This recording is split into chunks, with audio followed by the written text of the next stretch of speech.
Everybody, my name is Gary Yao, and today I would like to share with you some methods in which you can get off-market properties for yourself to purchase.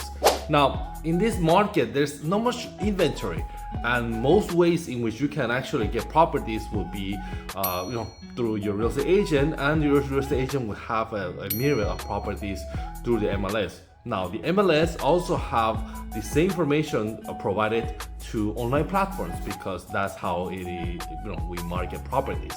However, if you want to get the best deal for yourself when it comes to real estate, then you have to go find properties on your own and find it off market. There are several ways in which you can go about it.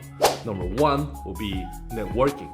When you are doing networking, you'll be talking to like-minded people with the same goal. One way that you can actually find people with that same interest would be meetups. If you go to meetups, you will find a lot of different groups. Among them will be real estate investing.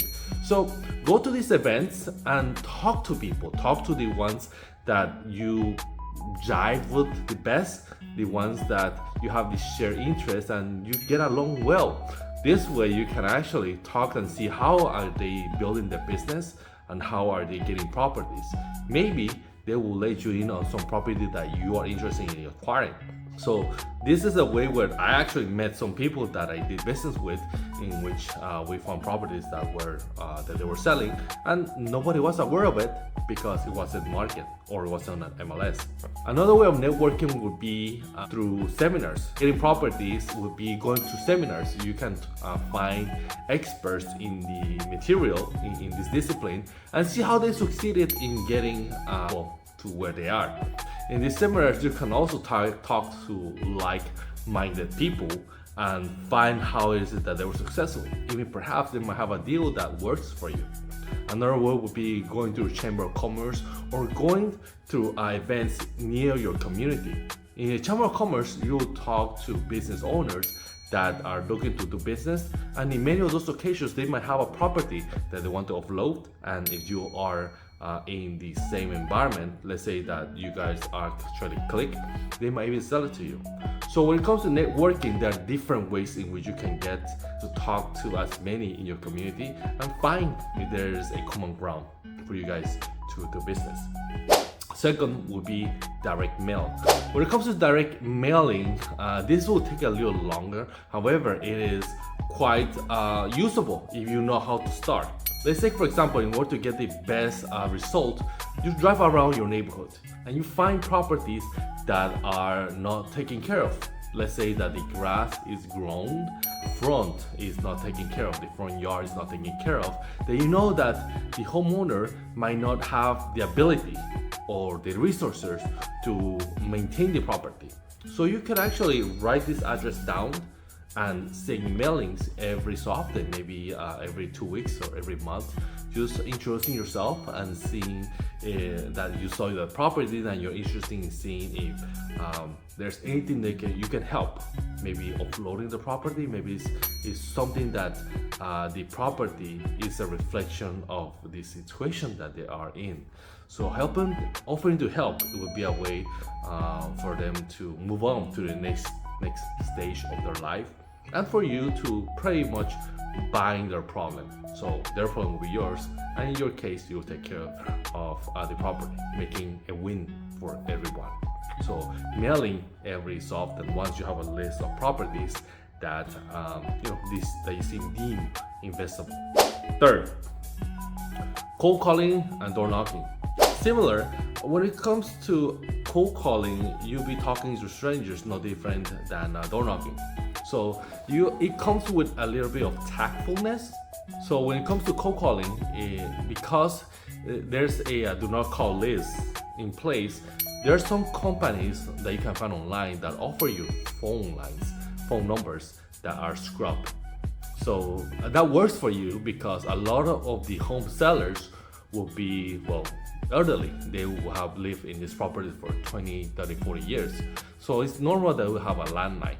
This will give you direct access to these homeowners that are ready, again, to get to the next stage of their life. Perhaps the property has become so big because they're empty nesters that they will need to sell in order to move to a smaller and more manageable property. So introduce yourself saying, hey, my name is Gary Yao. I'm actually looking to buy a property for myself and my family. I just wanted to see if you guys are looking to sell. Perhaps we can talk. There are only 3 answers that you get from this conversation. Yes, I want to sell. No, I don't want to sell. Maybe I would like to sell. So out of these 3 answers, 2 are very favorable, the yes and the maybe. So you have a 2/3 chance of getting there. So repetition, keep calling all these people, try to find out more about them, and see if there's something here that maybe that if it doesn't work now, it will work in the future. Same with door knocking. See that the property that you like is in disarray and is taken care of, then door knock, introduce yourself. Hi, my name is Gary Yao. I'm actually looking to buy a property for myself and my family. I want to see if you're looking to sell. Yes, no, maybe. So if it's a maybe, is it okay if I keep in touch with you? Can I have your email and maybe your phone number? I will talk to you maybe 3 to 6 months down the road and see how you are. Good. So that will be cold calling and door knocking. It takes a little bit of time as well, but it works because there's a human element. There's a human touch. When they see that you are sincere and you're indeed looking to buy a property, even if they're not ready, if there's a connection there, they will be willing to hear from you in the future. Number 4 is wholesaling. When it comes to wholesaling, they are the intermediary between the buyer and the seller. The difference is that they already have the contract in place, and most likely they might have open escrow. So how they do it is that they offer to buy these properties, they open escrow, and then they look for a buyer who is looking to buy this property in this time frame. Most likely they will not have any, they would like to sell the properties as is. So they will try to sell it as fast as possible. Try to look for repeatable wholesalers that have a track record. Try to talk to past clients of these wholesalers and see if this is a good connection. You'll find wholesalers online, just search and interview a few of them. They will ask for your financials in place, which they should. And yeah, most likely than not, some of them will be a good fit. But be careful because as with anything, when it comes to a fast transaction, it doesn't give you the chance to do a due diligence. Then once you buy property, you don't want to find out that if there's a foundation problem or there needs to be electricity cables to be changed completely, which makes the point of buying off-market properties a waste of time and money. So be careful when it comes to wholesalers. 5 would be online platforms. With technology moving at the pace that we are moving right now, and with the availability of AI, there's a lot of platforms that allows you to actually do properties of market right away. And one that comes to mind, to me that comes to mind would be Zillow and Redfin. Although they do have some properties that are off market, they give that to their clients that are already vetted by them. And there's many more platforms. So make sure that you do your research, your due diligence, and you know what you're getting into. These online platforms. Also, I saw that in Facebook Marketplace and Craigslist. So be careful when it comes to that. And again, there's no much regulation when it comes to buying on the online platforms.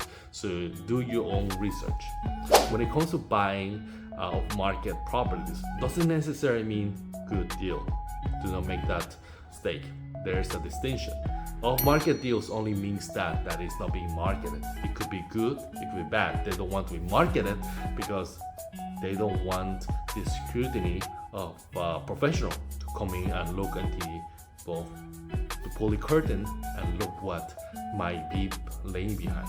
Most of the properties are sold as is. So once the last signature is signed and you get the keys to the property, there's no repercussion because you bought it with the explicitity that you're buying as is. There's no repercussion, and that's that. So do your diligence, and my name is Gary Yao, and I will talk to you soon.